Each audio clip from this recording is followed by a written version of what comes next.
Sir अब क्या लगता है और कितना दिन मनीष कश्यप को लग सकता है बाहर आने के लिए? क्योंकि चाहने वाले जो हैं सर, जैसे कुछ पढ़े लिखे हैं वो लोग तो पता है कि एनएसए क्या होता है नहीं होता है, लेकिन मनीष कश्यप एक ऐसे शख्स थे कि उनको लगता था कि इसको जरूरत है। जैसे वो एक कोचिंग में रिपोर्टिंग करने गए, वहां एक गरीब लड़की थी, उन्होंने न आव देखा न था, तुरंत उसके मोबाइल में 18,000 रुपया का ट्रांजेक्शन कर दिया। जब कोई लड़की वायरल होती थी, उसको गाना गाकर मोबाइल नहीं होता था, तुरंत उन्होंने मोबाइल खरीद कर दे दिया। किसी को हर तरह से फाइनेंशियली, इकोनॉमिकली जो भी मदद हो पाता था उन्होंने किया है। तो वो लोग एक ही चीज जानते हैं सर कि मनीष कश्यप को और कितना दिन लगेगा। वो उनको एनएसए नहीं पता है कि एनएसए क्या होता है नहीं होता है, बस उनको ये पता है कि जेल में है और कितना दिन लगेगा। देखिए, जिस तरह से आप बता रहे हैं कि 18,000 दे दिए, 10,000 दे दिए, 5,000 दे दिए, यही तो अपराध था। और अपराध इकाई यही पूछ रहा है कि वो कहाँ से लाए थे पैसा आप। अच्छा, जो 18 दिए, 10 दिए, 5 दिए, 6 दिए, मोबाइल खरीद दिए, आप रो रहे हैं तो ये दे दिए, कहाँ से लाए? यही पूछ रहा है वो, और यही प्रूफ करना हम लोग को है कि जो वो 18,000, 10,000, 5,000 दिए हैं, वो सब ऑन अकाउंट है और ऑडिटेड अमाउंट था वो। मनीष कश्यप के लिए बार बार कभी पदयात्रा निकालते हैं, उनके भाई भी कभी पदयात्रा निकालते हैं, कभी मम्मी शामिल होती है, कभी भूमिहार नेता शामिल होते हैं।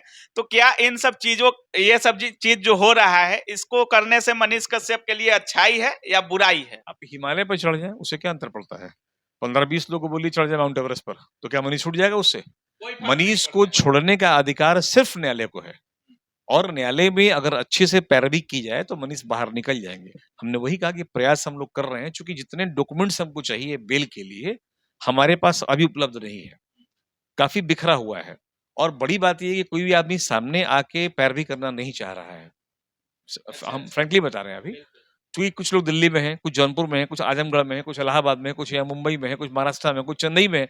इतने लोगों के पास जो पेपर्स हैं, वो आने में काफ़ी विलंब हो रहा है। अच्छा। नमस्कार दोस्तों, मनीष कश्यप पर एनएसए लगा हुआ है और हमारे बिहार में स्टालिन साहब का जबरदस्त स्वागत किया जाता है। यहां तक कि जो भी मनीष कश्यप के समर्थक होते हैं उनको उठाकर जेल में डाल दिया जाता है, नजरबंद कर दिया जाता है कि स्टालिन साहब का स्वागत करना है, कोई काला झंडा ना दिखा दे। इसी मुद्दे पर हम बात करने के लिए मनीष कश्यप के वकील और हाई कोर्ट के जाने माने अधिवक्ता एसके मिश्रा सर के पास है। सबसे पहले सर स्वागत है आपका। बहुत बहुत धन्यवाद आपके दर्शकों को। सर, जिस तरह से मनीष कश्यप पर एनएसए लगा हुआ है और हमारे बिहार में मनीष कश्यप को चाहने वाले काफी लोग हैं सर, उनका मानना है कि मनीष कश्यप ने होगा छोटी मोटी गलतियां की होंगी, लेकिन मनीष कश्यप ने कुछ ऐसे भी कार्य किए हैं जिसने से लोगों को काफी मदद पहुंचा है, काफी लोग प्रभावित हुए हैं। और उसी मनीष कश्यप को तमिलनाडु जेल में बंद रखा जाता है और हमारे स्टालिन साहब का बिहार में स्वागत होता है। कैसे देख रहे हैं? देखिए, मनीष कश्यप पे पहले भी कई केस हो चुके हैं, तकरीबन 7 या 8 केस पहले का भी चला आ रहा है। इसमें कुछ बेलिंग का रिजेक्ट भी हाईकोर्ट से हुए हैं। लेकिन हमको ऐसा लगता है कि मनीष कश्यप अपने लिए सीरियस कभी नहीं था। जैसे बेल जब रिजेक्ट हो गया तो इनको सुप्रीम कोर्ट से रिलीफ सीकर आउट करना चाहिए था, लेकिन ऐसा नहीं करके वो सीधा अपना रिपोर्टिंग करते रहे या यूट्यूब बनाते रहे। 83 इशू हो गया, वहां पर 83 इशू हो गया, कुकी जब्ती का आदेश हो गया, फिर भी ये सीरियस नहीं हुए, कुकी जब्ती हो गया। तो उनका अरेस्ट होना एक कॉमन फेनोमेना है, मतलब एक नेचुरल फेनोमेना है, और वो एक लीगल प्रोसीजर है जहां उनका अरेस्ट किया गया। अब इनको पुलिस रिमांड पे तमिलनाडु ले जाया गया, जहां एक एडवाइजरी कमेटी के माध्यम से वहां डिस्ट्रिक्ट मजिस्ट्रेट ने ऑथराइजेशन करके और इन पे एनएसए लगा दिया। तो एनएसए जब लगता है तो वो होता है 3 मंथ्स के लिए, 3 महीने के लिए एनएसए लगाया गया इनको। बाद में उसको एक्सटेंड किया जा सकता है, एक्सटेंड 1 साल तक उसका टेन्योर होता है। तो 1 साल तक तो इनको रहना पड़ सकता है वो वहाँ। अगर वो वहाँ हाई कोर्ट जाके और अपने लिए कोई रेमेडी करते हैं तो वो हो सकता है निकल जाइए, लेकिन ऐसा नहीं करते हैं तो फिर मुश्किल में पड़ जाएंगे वो। उसके अलावा यहाँ तकरीबन इकोनॉमिकल ऑफेंस यूनिट में 3, 4, 5 केसेस किए गए हैं। मैंने लगभग 4 केस इकोनॉमिकल ऑफेंस से पटना में हुए हैं, और अमूमन एक और भी केस है इकोनॉमिकल ऑफेंस का 6 जो श्री निशांत वर्मा जी जो है गुजरात के, उन्होंने उन्होंने किया है। और उसके अलावा मदुरई में भी केस इन पर हुआ है, मैंने चेन्नई में भी केस कई 7-8 केस वहाँ भी हुआ है। मैंने कुल लगभग 13-14 केस इन पर कर दिया गया है। तो इस केस को निपटाने में समय तो लग ही जाएगा। अगर बहुत जल्दी करें हम लोग तो शायद हम लोगों को पहले निकाल लें, समय से पहले निकाल लें, लेकिन इसके लिए उनके पास एक अच्छे धन की आवश्यकता पड़ेगी, और शायद उतना पैसा अब उनके पास रहा नहीं। हो सकता है हम लोग उनसे फी ना लें, या हम लोग उनका निःशुल्क ही काम करें, चूँकि बिहार के हैं और सोशल वर्कर रहे हैं वो, तो हम लोग काम कर लें। लेकिन फिर भी चेन्नई वगैरह में जो एडवोकेट्स वगैरह होते हैं वो काफ़ी खर्च उनका होगा। तो अब वो इस पोज़ीशन में फाइनेंशियली नहीं है कि वो बहुत ज़्यादा एक्टिवली माने फाइनेंशियली खर्च करके और एडवोकेट्स को वो हायर कर पाएँ वहाँ पर। तो देखते हैं क्या हो सकता है, हम लोग प्रयास कर रहे हैं कि उनको हम लोग निकाल लें जल्दी ही। सर मनीष कश्यप 26 तारीख को बिहार में उनका सुनवाई होने वाला था, लेकिन सिक्योरिटी नहीं देने के कारण उनको बिहार में नहीं लाया गया।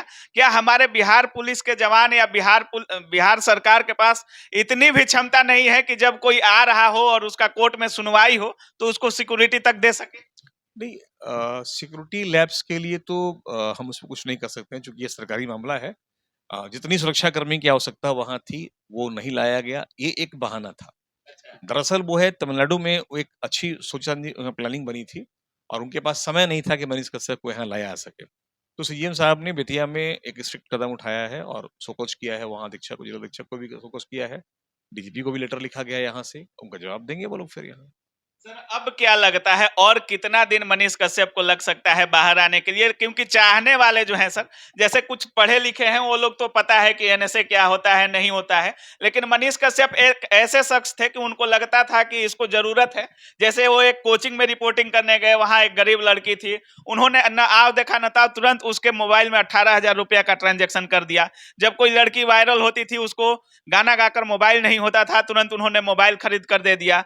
किसी को हर तरह से फाइनेंशियली इकोनॉमिकली जो भी मदद हो पाता था उन्होंने किया है। तो वो लोग एक ही चीज जानते हैं सर कि मनीष कश्यप को और कितना दिन लगेगा। वो उनको एनएसए नहीं पता है कि एनएसए क्या होता है नहीं होता है, बस उनको ये पता है कि जेल में है और कितना दिन लगेगा। देखिए, जिस तरह से आप बता रहे हैं कि 18,000 दे दिए, 10,000 दे दिए, 5,000 दे दिए, यही तो अपराध था और अपराध इकाई यही पूछ रहा है कि वो कहाँ से लाए थे पैसा आप? अच्छा, जो 18 दिए, 10 दिए, 5 दिए, 6 दिए, मोबाइल खरीद दिए, आप रो रहे हैं तो ये दे दिए, कहाँ से लाए? यही पूछ रहा है वो और यही प्रूफ करना हम लोग को है कि जो वो 18,000, 10,000, 5,000 दिए हैं, वो सब ऑन अकाउंट है और ऑडिटेड अमाउंट था वो। उसमें कहीं कोई ऐसा नहीं है कि हम रिश्वत कहीं से लेके और कहीं चंदा कर रहे हैं, ऐसा नहीं है। तो ज़रूरतमंद को वो हेल्प करते थे, मदद करते थे वो, इसमें कोई शक नहीं है। बहुत लोग कंप्यूटर भी दिए, लैपटॉप भी दिए वो, बिल्कुल तो ये सब बिल्कुल। चल रहा है, इसमें कोई शक नहीं है। उन्होंने दान किया और बहुत हेल्प की है वो जनता को, खासकर छात्रों के प्रति काफ़ी उनका अच्छा बिल्कुल नज़रिया रहा बिल्कुल था। सर। लेकिन आज के डेट में उनका सारा अकाउंट फ्रीज़ है, सब सील कर दिया गया अकाउंट को। तो ट्रांज़ैक्शन तो होगा नहीं, जितने भी अकाउंट उनका सील है, प्लस कुछ ऐसे भी उनके मित्र हैं, जो इसमें को-एक्यूज़ बनाए गए हैं, उनके घर को भी सील कर दिया गया है। जबकि वो रेंट पे रहते हैं। पटना बिल्कुल में रेंट बिल्कुल। पे हैं, तो लॉस किसको हुआ? मकान मालिक को। बिल्कुल घर तो बंद हो गया वहाँ पर। अब उन पे ताबड़तोड़ केस लाद दिया जा रहा है। तो अब वो तो सामने आ नहीं पा रहे हैं, सब भागे चल रहे हैं सब। चूँकि सारे यूथ हैं, वो इतने बिल्कुल समझदार बिल्कुल। नहीं हैं, सारे 25 साल के नीचे वाले हैं या 30 साल के नीचे वाले हैं। तो इतने वो समझदार नहीं हैं कि वो बोल्डली फेस कर सकें। तो अब धीरे-धीरे होता रहा है कि अब पूरी जनता के बीच अवेयरनेस आना शुरू हो गया है। लोग अब गोलबंद होने लगे हैं, लोग जमा होने लगे हैं। अब लोगों के बीच मनीष का क्रेज़ और बढ़ रहा है। तो इन लोगों के चाहने से मनीष छूट के कभी नहीं आएँगे। हाँ। वो न्यायालय के चाहने से छूट के आएँगे। तो न्यायालय में हम लोग परस्यू कर रहे हैं, हम लोग वहाँ विदायर अच्छा कर सर, रहे हैं। मनीष कश्यप के लिए बार-बार कभी पदयात्रा निकालते हैं, उनके भाई भी कभी पदयात्रा निकालते हैं, कभी मम्मी शामिल होती है, कभी भूमिहार नेता शामिल होते हैं। तो क्या इन सब चीज़ों ये सब चीज़ जो हो रहा है, इसको करने से मनीष कश्यप के लिए अच्छाई है या बुराई है? आप हिमालय पे चढ़ जाएँ, उससे क्या अंतर पड़ता है? 15-20 लोग को बोलिए चढ़ जाए माउंट एवरेस्ट पर, तो क्या मनीष छूट जाएगा उससे? कोई फर्क नहीं मनीष को पड़ता है। छोड़ने का अधिकार सिर्फ़ न्यायालय को है और न्यायालय में अगर अच्छे से पैरवी की जाए, तो मनीष बाहर निकल जाएँगे। हमने वही कहा कि प्रयास हम लोग कर रहे हैं, चूँकि जितने डॉक्यूमेंट्स हमको चाहिए बेल के लिए, हमारे पास अभी उपलब्ध नहीं है। काफ़ी बिखरा हुआ है और बड़ी बात ये है कि कोई भी आदमी सामने आके पैरवी करना नहीं चाह रहा है। अच्छा, हम अच्छा। फ्रैंकली बता रहे हैं अभी। बिल्कुल। क्योंकि कुछ लोग दिल्ली में हैं, कुछ जौनपुर में हैं, कुछ आजमगढ़ में हैं, कुछ इलाहाबाद में हैं, कुछ यहाँ मुंबई में हैं, कुछ महाराष्ट्र में हैं, कुछ चेन्नई में हैं। इतने लोगों के पास जो पेपर्स हैं, वो आने में काफ़ी विलम्ब हो रहा है। अच्छा सर, एनएसए कहा जाता है कि अगर केंद्र सरकार चाहे तो एनएसए हटा सकती है। अभी बीजेपी की सरकार है, केंद्र में बीजेपी की सरकार है। कुछ दिन पहले सर सुशील मोदी ने भी एक ट्वीट किया था कि मनीष कश्यप को जानबूझकर फंसाया जा रहा है। मनीष कश्यप को लेकर ट्वीट किए थे और अभी में मनोज तिवारी जी का एक बयान आया है कि हम मनीष कश्यप से मिलने तमिलनाडु जाएंगे और मनीष कश्यप को रिहा कराने के लिए जो भी उचित कदम होगा हम उठाएंगे। तो क्या अगर बीजेपी चाहे तो मनीष कश्यप के लिए आसानी हो सकती है? देखिए, पॉलिटिकल कमेंट तो हम नहीं करेंगे, चूँकि हम लोग लीगल हैं, तो हम लोग लॉ के बारे में ही बिल्कुल बताएँगे। बिल्कुल। लेकिन जहाँ तक हमारी समझ है, अब आप लोग तो चूँकि प्रेस मीडिया में हैं, लोगों से मिलते रहते हैं, हम लोग की मुलाकात बड़ा कम लोगों से होती है पॉलिटिकली। अगर मनीष कश्यप छूट जा रहा है, तो घाटा किसको होगा? आरजेडी को, जदयू को नहीं, घाटा भाजपा को होगा। कैसे सर? अगर मनीष कश्यप बाहर निकल जाएगा तो इनको घाटा। जब तक मनीष कश्यप अंदर है, भाजपा का वोट बैंक बढ़ रहा है। अच्छा। क्योंकि जब मनीष कश्यप अंदर है तो विरोध किसके प्रति हो रहा है? जो रूलिंग गवर्नमेंट के प्रति हो रहा है। तो लोग गोलबंद किसके प्रति हो रहे हैं? भाजपा के प्रति हो रहे हैं। अच्छा। अगर भाजपा पैरवी करके इनको बाहर निकाल लेगा तो फिर तो माजरा ही। मुद्दा खत्म हो जाएगा। तो आप खुद समझिए, माने ये हमारा अपना विचार है, बिल्कुल, बिल्कुल। ये हम पब्लिकली ये विचार प्रकट नहीं कर रहे हैं, ये मेरा अपना सोच है कि हो सकता है कि भाजपा या कोई पार्टी इसमें इंटरफेयर नहीं करे, क्योंकि मुद्दा न्यायालय का है। लेकिन अगर सर केंद्र सरकार चाहे तो हट सकता है। जब तक मनीष कश्यप अंदर है, भाजपा को इससे फायदा है। अच्छा। लोग एकत्रित हो रहे हैं, गोलबंद हो रहे हैं और जेडीयू आरजेडी के खिलाफ लोगों का रोष बढ़ते जा रहा है। अच्छा। तो ये तो भाजपा के लिए बढ़िया बात है। तो चुनाव तक अंदर रहेंगे वो, चुनाव के बाद छूट जाएंगे फिर। सर लेकिन अगर भाजपा चाहे या केंद्र सरकार चाहे तो वापस नहीं, कभी नहीं, नहीं, नहीं कभी ऐसा नहीं है। उनको पावर नहीं है। आपको बता दें कि अभी वहाँ जो पर्यावरण मंत्री थे चेन्नई के, जो इस केस को लाए थे, उनको राज्यपाल ने अभी बर्खास्त कर दिया। अभी रिसेंट न्यूज वहाँ का है वो। तो कुछ लोग कहता है कि राज्यपाल रवि भाटिया चूंकि पटना के हैं तो पटना जाकर उनको पैरवी करेंगे, छूट जाएंगे। ऐसा संभव नहीं है, क्योंकि एक कमिटी होती है, एनएसए लगाने के पहले कमिटी होती है। अब राष्ट्रीय सुरक्षा पे खतरा इससे है कि नहीं है, वो कमिटी बताएगी। सर कुछ लोग हैं जो सिर्फ यूट्यूबरों को ही देख रहे हैं कि बिहार में यूट्यूबर ये कर रहे हैं, यो कर रहे हैं। बिहार में क्या समस्याएं हैं उन पर उनको कोई मतलब नहीं है। आप बिहार के लिए आवाज उठा दिए तो आप पर वो केस करने के लिए तैयार हैं। आपके लिए वो बिहार आ जाएंगे, किसी भी स्टेट के हो चल के बिहार आ जाएंगे। अपने स्टेट का कुछ नहीं देखना है, लेकिन बिहार आ अभी आप देखे होंगे बीरचंद पटेल पथ के पास रोड ही धंस गया नीचे और एक गाड़ी उसमें चली गई और अगला एक्सीडेंट हुआ बड़ा घातक, सब मतलब कई लोग घायल हुए हैं। तो रोड अभी नया बना और धंस गया। ये घोटाला नहीं था, ये ऑफेंस नहीं था, लेकिन इस पे कोई सवाल नहीं उठाएगा। भागलपुर पूरा पुल ओवर ब्रिज ही गिर के बाद एक और पुल गिरा, लेकिन आप इस पे प्रश्न नहीं खड़ा कर सकते हैं। कारण क्या है कि जो खास लोग हैं उनके पास भारत का संपूर्ण अधिकार है, देश का पूरा अधिकार उन्हीं के पास है। और जो आम लोग हैं उनके पास कोई अधिकार, आपके पास ना चलने का अधिकार।